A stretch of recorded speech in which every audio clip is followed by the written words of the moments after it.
राजन, मैं प्रमाण देने के लिए तैयार हूं, पर उससे पहले मैं कुछ चाहती हूं। क्या चाहिए? थोड़ा दूध।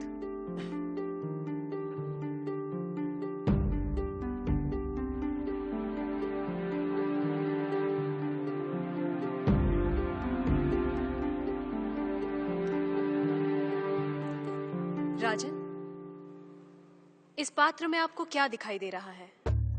दूध? क्या दूध के अलावा कुछ और दिखाई दे रहा है? नहीं। पर मुझे तो मक्खन भी दिखाई दे रहा है। क्या आपको मक्खन दिखाई दे रहा है?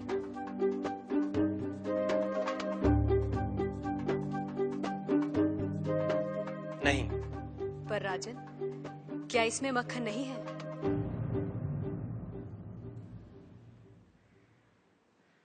है। जैसे दूध के कण कण में मक्खन है, मक्खन के कण कण में घी है, वैसे ही ईश्वर सृष्टि के कण कण में भिन्न भिन्न रूपों में है, जो है पर दिखाई नहीं देता।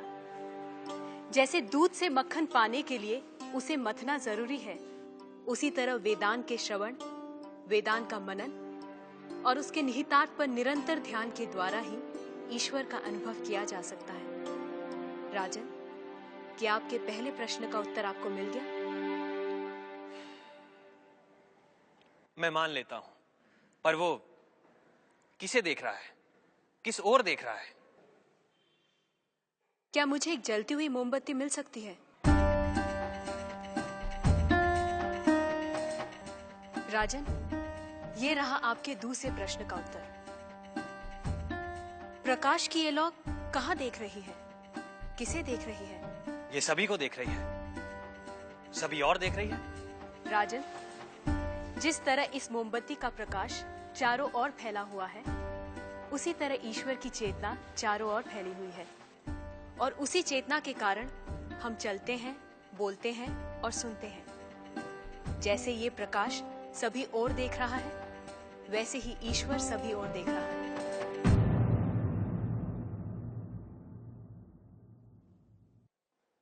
अब आपका तीसरा प्रश्न। वो इस समय क्या कर रहा है? राजन, इस समय मैं आपके प्रश्नों का उत्तर दे रही हूं, इसलिए मैं तुम्हारी गुरु हूं और तुम मेरे शिष्य। पर मैं खड़ी हूं और तुम बैठे हो। यदि अपने प्रश्न का उत्तर चाहते हो तो तुम्हें मुझे अपना आसन देना होगा।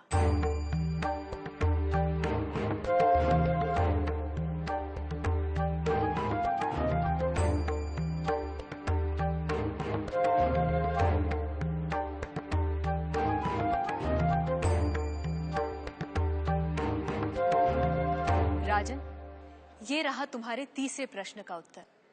कुछ देर पहले आप सारे मंदिरों से मूर्तियां हटवाने का विचार कर रहे थे। इस समय आप ईश्वर के बारे में फिर से विचार करने लगे हैं।